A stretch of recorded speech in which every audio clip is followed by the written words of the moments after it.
كل التحية للمدرب لما شاف حسام عبد المجيد مش مركز في الملعب من تاني ماتش قعدوا على الدكة، ومن أول ماتش خرجوا كبديل. ونجوم الماتش امبارح كان محمد إسماعيل ومحمود حمدي الونش اللي فكرنا بنسخة 2020 وتحديدا مباراة السوبر الأفريقي أمام الترجي التونسي، والمباراة الأسطورية اللي عملها محمود حمدي الونش. هو بالظبط ده اللي الونش كان فيه امبارح قدام بيراميدز. ولكن كل التحية أو كل السبب في تألق محمد إسماعيل والونش كان يروح لأحمد عبد الرؤوف، اللي لما لقى حسام عبد المجيد مش في افضل احواله هذا الموسم على طول في اول ماتش قدام الجيش خرج في الدقيقه 55، وتاني ماتش الراجل كان على الدكه طول الماتش. وشوف حلقه قبل ماتش الاهلي لما قلنا لك افضل تشكيل للزمالك على الناحيه الدفاعيه ان يبقى قلبين الدفاع في الفتره دي محمد اسماعيل والونش مش حسام عبد المجيد، نظرا لعدم تركيز حسام عبد المجيد هذا الموسم. مش هو ده حسام عبد المجيد، الراجل مركز في تجديد عقده اكتر ما مركز في مستواه. شوف الزمالك استقبل كام جول من المربع اللي بيبقى فيه حسام عبد المجيد هو والباك الشمال ايا كان بنتائج او فتوح. فيريرا سبب في ده، ولكن ده مش مستوى حسام عبد المجيد. برضه كل التحيه للمدرب، عرف يفرض اسلوب لعبه، نزل عمل مباراه تكتيكيه كبيره جدا، نزل كان باين قوي على الزمالك ان هو بيحاول نازل عشان يلعب على ضربات الجزاء او يلعب في التحولات يخطف واحده فيسجل جول فيكسب المباراه.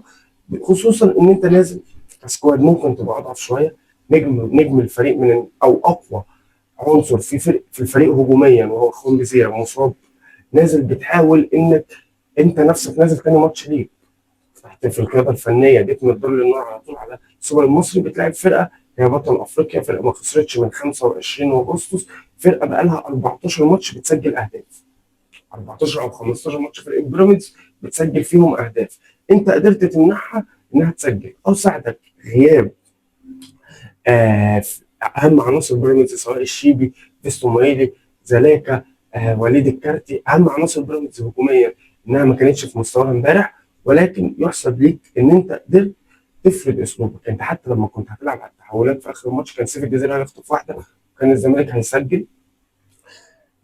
يحسب للكابتن احمد عبد الرؤوف الجبهه الشمال اللي فيها محمود بنتايج واحمد فتوح اللي هو مفيش من العدم، مفيش وينج شمال من بعد بن شرقي لسه موجود في الزمالك، ولا شيكو بنزا اثبت شيء ولا احمد شريف اثبت شيء. فقرر من ماتش طلائع الجيش في الشوط الثاني ان هو هيعمل جبهه شمال ببنتايج وورا فتوح، فعمل كده في ماتش بيراميدز. فالجبهه الشمال للزمالك بدات تحيا شويه. احمد فتوح اللي عمل ماتش شبيه باحمد فتوح افريقيا 2022 وخصوصا مباراه المغرب امام اشرف حكيمي، ده اللي عمله احمد فتوح امام افضل باك يمين داخل قاره افريقيا دلوقتي وهو محمد الشيبي، اللي قضى على خطورته تماما باستثناء الكره اللي كانت في اخر الماتش اللي الراجل رفعها من، يعني مش من ناحيه فتوح، هو الراجل رفعها من قبل نص الملعب، هو ده اللي بيتميز بيه برضه الشيبي باك اليمين اللي يعني الراجل شامل في كل حاجه ما شاء الله، رفعها ولكن ايفرتون شاطها من تحت لفوق كده طلعت بره. كل التحيه لمحمد عواد، محمد عواد اللي اصبح ذكرى جيده جدا وذكرى جميله جدا عند كل جمهور الزمالك لتصديات اعجازيه وتاريخيه كتير جدا جدا جدا في خلال مشواره داخل نادي الزمالك، سواء في بطولات كتير حققها الزمالك في دوري في كاس في سوبر افريقي في حاجات كتير قوي. حارس لن ينساه جمهور الزمالك، وامبارح تالق في اخر ضربه لزيكو لاعب بيراميدز لما قدر ان هو يصد الكره. ناصر ماهر، اتكلمنا على ناصر ماهر ياما، اتكلمنا عن ناصر ماهر منذ بدايه الموسم، وان ناصر ماهر لو ركز يبقى اساسي منتخب مصر في كاس العالم اللي جاي. ناصر ماهر بقى له 3 4 ماتشات من افضل لافضل. ماتش البنك الاهلي كان بدا ماتش في ماتش البنك الاهلي كان بدا من ناحيه كان نشيط، هو كان عنده نسبه كتير جدا. ماتش اللعيبه مباراه قويه جدا اللي ناصر ماهر سجل فيها هدفين وكان مشارك في الهدف الثالث اللي سجله عدي الدباغ. وامبارح ماتش بيراميدز ناصر ماهر هو واحمد فتوح ومحمد اسماعيل ومحمود الونش، الاربع عناصر دول هم سبب فوز الزمالك بالمباراه. ناصر ماهر كان شايل فرقه الزمالك هجوميا على كتفه امبارح وماشي بيها. ناصر ماهر كان بينزل لحد 18 الزمالك في كور كتير جدا، يستلم الكوره ياخد الفرقه وراه يشد الفرقه وراه لحد فرقه لحد ملعب بيراميدز. ناصر ماهر امبارح ايه الشخصيه دي؟ ايه شخصيه ناصر ماهر اللي كانت موجوده في الماتش امبارح؟ لا هو ده ناصر ماهر اللي بنقول لو ركز في الكوره هيبقى صانع الالعاب الاساسي في منتخب مصر في كاس العالم اللي جاي. دخل لاعب ضربه جزاء يعني اكيد جمهور الزمالك كان قلقان من ضربه الجزاء اللي دخل يلعبها ناصر ماهر، ولكن بكل ثقه وبكل هدوء سجل ضربه الجزاء الثالثه لفرقه الزمالك. فناصر ماهر من تطور لتطور، وانسيت محمد شحاته هو كمان غطى كل المساحه امبارح اللي كانت موجوده. محمد شحاته امبارح عمل مباراه ملحميه في مركز 6، ولما كان مركز 8 وكان جنبه احمد ربيع كان نفس الكلام، ولكن لما لعب في مركز 6 في الشوط الثاني كان افضل بكتير. مباراه ملحميه من محمد شحاته. احمد فتوح، هو ده احمد فتوح اللي الناس كلها عارفه انه لو ركز في الكوره بس هيبقى باك شمال مصر لحد ما يعتزل. يعني هو لحد ما يعتزل مش هيبقى في باك شمال بيلعب في منتخب مصر غير احمد فتوح، بس لو ركز في الكوره بس. مباراه تاريخيه امبارح قدام محمد الشيبي افضل باك يمين داخل قاره افريقيا. كابتن احمد عبد الرؤوف التشكيل بتاعه بدا بعواد، بدا بمحمد اسماعيل، بدا بالونش، على اليمين عمر جابر، على الشمال فتوح، خط النص احمد ربيع ومحمد شحاته، ناصر ماهر صانع العاب، على اليمين عودة الدباغ، وعلى الشمال بنتاج، تحت مهاجم عمرو ناصر. تمام، ده كان على الورق، ولكن في ارض الملعب الزمالك كان بيلعب 4-4-2 كلاسيكي. ده الدباغ كان متطرف شويه يمين، ولكن في اوقات كتير كان بيدخل العمق جنب عمرو ناصر، ويمكن ده اللي خلى الزمالك ما يقدرش يخلق فرص كتير لحد ما خرج عودة الدباغ، بسبب ان الاثنين كانوا زاحمين على بعض، لان عودة الدباغ وعمرو ناصر الاثنين قريبين من بعض في اللعب. فكان بيحاول ان ناصر ماهر هو كمان على الورق صانع العاب، كان بيميل شويه اتجاه ناحيه بنتايج، وكان بيحاول انه يخلق الخطوره من بنتايج اللي هو كمان شفناه بيدخل العمق امبارح اكتر من مره على فكره، خصوصا في الشوط الاول. بنتايج كان بيحاول امبارح ان هو يجيب جول، وكان الكابتن احمد عبد الرؤوف عايز من بنتايج اللي هو يبقى اهم عنصر هجومي موجود في الزمالك الفتره الجايه. فكان بنتايج في الشوط الاول بالذات دخل منطقه جزاء بيراميدز في اوقات كتير جدا، وكان ساعات كتير بيدخل كمهاجم تاني جنب عمرو ناصر، ويبقى وراهم الدباغ وناصر ماهر، الى ان اصيب طبعا عودة الدباغ في الشوط الاول وخرج. عودة الدباغ الاصابات بدات تكتر، دي تقريبا ثالث اصابه منذ بدايه الموسم، فعلا عودة الدباغ جاي يتعالج من اصاباته جوه نادي الزمالك، دي ثالث اصابه. قرر الكابتن احمد عبد الرؤوف ان يلعب مكانه احمد شريف نزل كوينج يمين، وللاسف صفقات فاركو اللي بتيجي الزمالك اغلب الوقت بتفشل. صفقات فاركو اللي بتيجي الزمالك ما بيبقاش عند اللعيب شخصيه الزمالك. احمد شريف لاعب لما جه اتعمل له تقديمه شبه تقديمه اعلانات بيبسي في 2003 كده، ما لعيبه الكره الحريفه. اتعمل له يعني اتعمل له بروباجندا حلوه جدا، كل ده بسبب جون ارتو جابه مع فاركو السنه اللي فاتت. الراجل من ساعه ما جه عمال يصبغ في شعره، عمال مركز في الصور، مركز في الانستجرام، مفيش اي اماره لاحمد شريف بقى جوه الملعب. يعني الراجل نزل كوينج يمين مفيش اي حاجه، الراجل مش قادر يجري ورا الكوره، وعشان في مدرب مركز على الخط، في مدرب فايق وعامل ومركز في كل التفاصيل على الخط، طلع الراجل تاني في الدقيقه تقريبا 72، طلع احمد شريف. عمرو ناصر قلنا في وقت من الاوقات ان انا كنت متوقع لك ان انت هتبقى باسم مرسي الزمالك بتاع موسم 2015، وعلى نهايه الموسم ان انت هتبقى مهاجم الزمالك الاساسي، ولكن خدت لحد دلوقتي بدل الفرصه 1000. ولا مره اثبتت فيهم نفسك، ولا مره اثبت عمرو ناصر نفسه لحد النهارده. فنفس الكلام، علامات تعجب كتير. شيكو بنزا نزل امبارح، خلاص شيكو بنزا يعني جمهور الزمالك بقى بيتعامل مع شيكو بنزا انه ممثل كوميدي اكتر من ان هو لاعب كوره يعني فضربه الجزاء اللي حاول ياخدها في اخر الماتش اكتر حاجه تثبت لك ان هو ممثل كوميدي فاشل كمان لما وقع نفسه في اخر الماتش. شيكو بنزا امبارح 8 كور جات له، كورتين عمل فاول على الزمالك، وست كور تصرف منهم شيكو بنزا. خلاص حتى جمهور الزمالك بقى بيتعامل مع الراجل ان هو راجل كوميدي، ممثل كوميدي اكتر من ان هو لاعب كوره، ممثل كوميدي فاشل كمان. 8 كور، كورتين عمل فاولات على الزمالك، 6 كور اتصرف بكوره غلط، اكتر واحد رقص في لعيبه الزمالك بعد المباراه. الكابتن عمر جابر محتاج ان انت يعني تبقى اقوى واعنف في التحاماتك على الوينج الشمال بتاع الخصم ايا كان مين الوينج الشمال، لان انت تدخلاتك بحسها ان هي تدخلات تخلي اي وينج شمال ايا كان مستواه يرقصك بسهوله جدا. وزي ما بقول لك برضو اللي ساعد الزمالك امبارح ان كل مفتاح بيراميدز كانت مش فيهم، كل مفتاح بيراميدز ما كانتش في اليوم بتاعها. واجتهاد الكابتن احمد عبد الرؤوف ان الراجل واقف على الخط مركز ويعني ومركز في كل التفاصيل، ولكن قائمه الزمالك فيها مشاكل كتير جدا. سيف الجزيري الكره اللي جات له في الدقيقه 84 السرور اللي عملوه له عبد الله السعيد والراجل ضيعها. الكره دي يعني لو معاك مهاجم تقيل في السكواد بتاعك هيسجل الكره دي وتكسب الماتش. خلاص انت بعدها ايفرتون البرازيلي ضيع كوره، كنت هتندم على كوره سيف الجزيري، وكان سيف الجزيري ممكن هو اللي يشيل الماتش. ولو عداء الدباغ موجود انت مش ضامن ان عداء الدباغ هو كمان كان هيسجل الكوره دي، لان عداء الدباغ انت مجربه في ماتشات كتير بيضيع انفرادات بسهوله جدا. الكابتن عبد الله السعيد نزل في الشوط الثاني.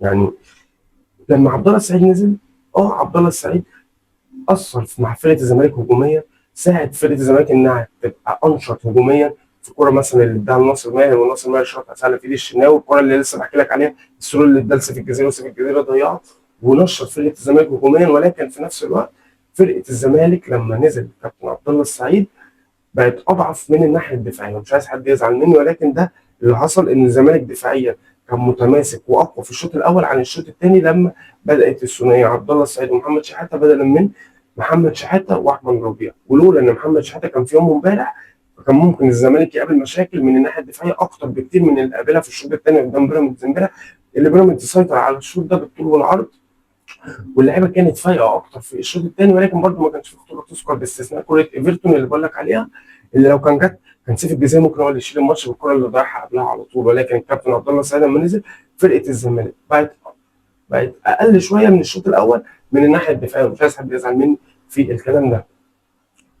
ولكن في النهايه رحنا لضربات الجزاء اللي قدر فيها لعيبه الزمالك بالضبط النفسي اللي كان عند لعيبه الزمالك يعني بالاصرار ان احنا لازم نكسب الماتش ده. انت كمان بتدخل بتشوف بعد ما لعيبه بيراميدز بتدخل، ولعيبه بيراميدز كانت مركزه هي كمان من ناحيتها، فلعيبه بيراميدز بتسجل، فانت داخل عليك كل الضغط، لا انت كمان بتسجل، انت كمان موجود، انت كمان عندك ثقه في نفسك وفي امكانياتك، فبتسجل لحد ما بتيجي الركله الخامسه مصطفى زيكو بيدخل يضيعها، واللي بيتالق فيها عواد عشان يدخل بعد كده سيف الجزيري. واحده من احلى ضربات الجزاء اللي هتشوفها بتتسدد في تاريخ ضربات الجزاء تقريبا، اللي هو الطريقه اللي لعبها اللي شاطها بيها سيف الجزيري، اللي بتخلي حتى الحارس لو راح على الكوره زي ما احمد الشناوي كده ما راح على الكوره، ولكن الكوره دايما وهي مش شاطه بالطريقه دي اسرع واقوى من اي رده فعل من اي حارس مرمى. فعشان كده دخلت الكوره برغم ان احمد الشناوي كان رايح عليها، وقدر بضربه الجزاء دي يفوز الزمالك عشان يصعد لمواجهه الاهلي يوم الاحد في نهائي السوبر المصري. تقييم سريع للعيبه: محمد عواد زي ما بقول لك في بدايه الحلقه اصبحت حارس تاريخي عند جمهور الزمالك اللي هيفتكرك ببطولات كتير كنت سبب اساسي ورئيسي فيها ان الزمالك يكسب البطولات دي. 9 من 10. عمر جابر: محتاجه كابتن، انت كابتن نادي الزمالك، الدنيا مش احتفالات بس مع الجمهور، محتاج تبقى اعنف في التحاماتك، محتاج تبقى يعني عندك جوده اكتر في الاوفرات بتاعتك، محتاج تشارك اكتر مع الوينج يمين اللي معاك. عمر جابر 5 من 10. احمد فتوح: هو ده احمد فتوح اللي لو ركز ملعب بس باك شمال منتخب مصر الاساسي الا لحد ما يعتزل. 9 من 10. محمود حمدي الونش: ماتش كربون من ماتش الترجي التونسي في السوبر الافريقي 2020 والموسم التاريخي لمحمود حمدي الونش في 2020. 9 من 10. محمد اسماعيل: المدافع اللي تحب الكرة وهي في رجله، المدافع اللي كل حاجه بيتصرف بعقل، كل حاجه بيتصرف كانه لعيب خط وسط مركز 8. 9 من 10. احمد ربيع: شوط اول كان جيد ولكن في افضل من كده. احمد ربيع مثلا في ماتش المحله كان افضل بكتير من ماتش بيراميدز. 7 من 10. محمد شحاته: 9 من 10. مباراه هو يعني مباراه تخلي جمهور الزمالك يطمن على المركز ده طول ما هو في محمد شحاته، وخصوصا الشوط الثاني اللي نسى جمهور الزمالك غياب دونجا متالق هذا الموسم وكان مغطي المساحه بكل اشكالها. يعيبه بس ان هو لسه ما عندوش الحته اللي عند دونجا، ان هو يكسر خطوط الدفاع اللي بيتميز بيها دونجا عن اي مركز سته موجود في مصر حاليا. ناصر ماهر: شايل فرقه الزمالك على كتفك امبارح من الناحيه الهجوميه، كنت بتروح لحد 18 الزمالك تاخد الكوره لحد 18 بيراميدز. ناصر ماهر اللي لو ركزت وفضلت بالمستوى المتصاعد ده اساسي اكيد في منتخب مصر في افريقيا بعد شهرين. 9 من 10. ناصر ماهر. عدي الدباغ ما لحقش يلعب، ولكن الشويه اللي لعبهم ما اثبتش فيهم اي شيء، وللاسف عدي الدباغ انت لحد دلوقتي مش قادر تحكم على مستواه، ولكن بتميل اكتر ان مستواه لحد دلوقتي لا يليق بارتداء تيشيرت نادي الزمالك. 3 من 10. عدي الدباغ. عمرو ناصر: قلنا وزي ما بقول لك توقعنا ليك ان انت هتبقى باسم مرسي الزمالك في موسم 2015، لكن لحد دلوقتي كل الفرص اللي جات لك انت ضيعتها من ايدك. 3 من 10. عمرو ناصر، محمود بنتاي، كنت انت بصراحه يعني في كل شيء يتمنى اي نادي يبقى موجود في المحترف بتاعه، من جوده، من حب وولاء للنادي اللي بيلعب فيه. من سنك كمان لسه الراجل صغير 24 سنه. محمود بنتاي حبه لحد ما خرج ليه بسبب الاصابه 7 من 10. سيف فاروق جعفر لما نزل كان في نشاط من سيف فاروق جعفر في الملعب، ولكن ما فيش اللمسه اللي تخلي سيف فاروق جعفر يبقى بياخد فرصه مع الزمالك في ماتشات مهمه جدا من 2019 او من 2020 لحد دلوقتي. 4 من 10. سيف فاروق جعفر نزل شيكو بنزا زي ما بقول لك 8 كور، 8 اتصرف فيهم غلط، وفي منهم كورتين عمل اصلا فاولات على الزمالك. 1 من 10 شيكو بنزا. نزل عبد الله السعيد زي ما بقول لك، للاسف الكابتن عبد الله السعيد بقى له كام ماتش المستوى يعني في اقل شويه من بدايه الموسم. لما نزل فرقه الزمالك اتضغط دفاعيا عكس الشوط الاول، ما كان ناحيه 8. ولكن 5 من 10 الكابتن عبد الله السعيد نزل سيف الجزيري ضرب الجزاء شاطها باسلوب عالمي ورائع. في كره ضاعت منه في الدقيقه 84، لو كان الزمالك لا قدر الله خسر كان هيشيل سيف الجزيري الليله، ولو كان الزمالك كسب بالجون ده كان سيف الجزيري بقى مطلب اساسي لجمهور الزمالك ان هو اللي يبدا اساسي في ماتش الاهلي الجاي.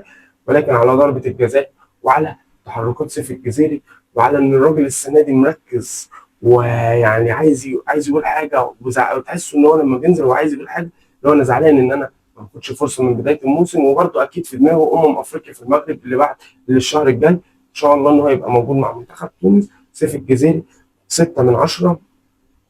بس كده ده كان كل ما يخص مباراه الزمالك وبيراميدز اللي انتهت بفوز الزمالك 5-4 على بيراميدز بضربات الجزاء عشان يتاهل ان شاء الله الزمالك لمقابله الاهلي يوم الاحد في نهائي السوبر المصري. كنت معاكم انا خالد، يا رب الحلقه كانت تبقى خفيفه عليكم. لو عجبتك الحلقه ما تنساش بقى بلايك شير سبسكرايب وكومنت تقول لي فيه توقعك لنهائي السوبر المصري السنه دي ما بين الزمالك والاهلي، من سيكون بطل السوبر المصري. عارف ان انا ما قيمتش احمد شريف، لان احمد شريف زي ما بقول لك لعيب مغرور، انا ما اعرفش عنه الفاضي. انا قيمت شيكو بنزا، ما قيمتش احمد شريف، لان شيكو بنزا على الاقل بيضحكك، راجل كوميدي، الراجل انت بتضحك وانت بتتفرج عليه. احمد شريف حتى دي مش بيعملها، فمش هقيم احمد شريف.